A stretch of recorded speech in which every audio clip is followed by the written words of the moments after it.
ನಮಸ್ಕಾರ. ಬೆಂಗಳೂರು ನಗರಾಭಿವೃದ್ಧಿ ಸಚಿವರಾದಂಥ ಕೃಷ್ಣ ಬೈರೇಗೌಡ್ರೆ, ನಿಮ್ಮ ಒಂದು ದಿಟ್ಟತನಕ್ಕೆ ನಮ್ಮ ಮೈಸೂರು ಹೃದಯವಂತ ಕನ್ನಡಿಗರ ಬಳಗದಿಂದ ಸಂಪೂರ್ಣವಾಗಿ ಬೆಂಬಲವನ್ನು ವ್ಯಕ್ತಪಡಿಸ್ತೇವೆ. ಆದರೆ ಫುಟ್ಪಾತ್ ವ್ಯಾಪಾರಿಗಳಿಗೆ ಪರ್ಯಾಯ ವ್ಯವಸ್ಥೆಯನ್ನು ಕಲ್ಪಿಸಬೇಕು ಹಾಗೂ ಸರ್ಕಾರಿ ಗೋಮಾಳವನ್ನು ಒತ್ತುವರಿ ಮಾಡ್ಕೊಂಡಿರ್ತಕ್ಕಂಥ ಭ್ರಷ್ಟ ರಾಜಕಾರಣಿಗಳು, ಭ್ರಷ್ಟ ಅಧಿಕಾರಿಗಳ ಸಂಪತ್ತನ್ನು ಸರ್ಕಾರ ವಶಪಡಿಸ್ಕೋಬೇಕು. ಕೆರೆ ಕಟ್ಟೆಗಳನ್ನ ಮುಚ್ಚಿ ಸ್ವಾರ್ಥಕ್ಕೆ ಬಳಸ್ಕೊಂಡಿರ್ತಕ್ಕಂಥ ರಣಹೇಡಿ ರಾಜಕಾರಣಿಗಳ ಆಸ್ತಿಯನ್ನು ವಶಪಡಿಸ್ಕೋಬೇಕು.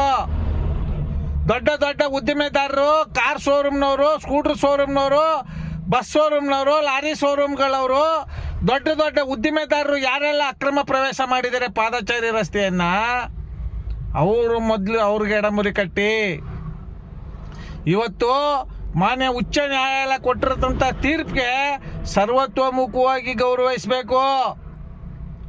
ಸರ್ಕಾರ ಪಾರದರ್ಶಕವಾಗಿ ಕಾನೂನು ಕ್ರಮ ಕೈಗೊಳ್ಳಬೇಕು.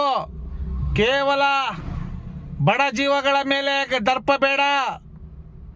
ಸರ್ವಾಧಿಕಾರಿ ಧೋರಣೆ ಮಾಡ್ತಾ ಇದ್ದಾರಲ್ಲ, ತನ್ನ ಹಣದ ಪ್ರಭಾವವನ್ನು ಬೀರಿ, ತನ್ನ ರಾಜಕೀಯ ಪ್ರಭಾವ ಬೀರಿ ರಾಜಕಾಲುವೆ ಮೇಲೆ ಒತ್ತುವರಿ ಮಾಡ್ಕೊಂಡಿದ್ದಾರಲ್ಲ, ಕೆರೆ ಕಟ್ಟೆಗಳನ್ನ ಒತ್ತುವರಿ ಮಾಡ್ಕೊಂಡಿದ್ದಾರಲ್ಲ, ದರ್ಖಾಸ್ ಭೂಮಿಯನ್ನು ಒತ್ತುವರಿ ಮಾಡ್ಕೊಂಡಿದ್ದಾರಲ್ಲ, ಗೋಮಾಳವನ್ನು ಒತ್ತುವರಿ ಮಾಡ್ಕೊಂಡಿದ್ದಾರಲ್ಲ ರಣಹೇಡಿ ರಾಜಕಾರಣಿಗಳು, ಅವರ ಎಡಮುರಿ ಕಟ್ಟಬೇಕು ಅಂತ ನಮ್ಮ ಬೆಂಬಲವನ್ನು ಸೂಚಿಸ್ತಾ ಇರೋದು. ಬೀದಿ ಬದಿ ವ್ಯಾಪಾರಿಗಳು ತನ್ನ ಪಾಡಿಗೆ ಯಾರ ತಂಟೆಗೂ ಹೋಗ್ದೇನೆ ವ್ಯಾಪಾರವನ್ನು ಮಾಡ್ಕೊಂಡು ಒಂದು ಜೀವನವನ್ನು ಕಟ್ಕೊಂಡಿದ್ದಾರೆ. ಆದರೆ ತೆರವು ಮಾಡಬೇಕಾದ್ದು ನಮ್ಮ ನಿಮ್ಮೆಲ್ಲರ ಕರ್ತವ್ಯ. ಇವತ್ತು ತೆರವುಗೊಳಿಸಲಿಲ್ಲ ಅಂದರೆ ಮುಂದಕ್ಕೆ ಅದು ದೊಡ್ಡ ವಿಷದ ಬೀಜವಾಗಿ ಪಾದಚಾರಿಗಳಿಗೆ ಮತ್ತು ವಾಹನ ಸವಾರರಿಗೆ ನುಂಗಲಾರದ ತುತ್ತಾಗಿ ಪರಿಣಮಿಸುತ್ತೆ.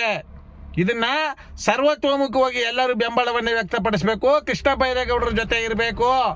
ಆದರೆ ಕೃಷ್ಣ ಬೈರೇಗೌಡ್ರೆ, ನಿಮಗೆ ನಮ್ಮ ಮೈಸೂರು ಹೃದಯವಂತ ಕನ್ನಡಿಗರ ಬಳಗದಿಂದ ಹೃದಯಪೂರ್ವಕವಾಗಿ ಧನ್ಯವಾದಗಳ ಬೆಂಬಲವನ್ನು ಅರ್ಪಿಸ್ತೇವೆ.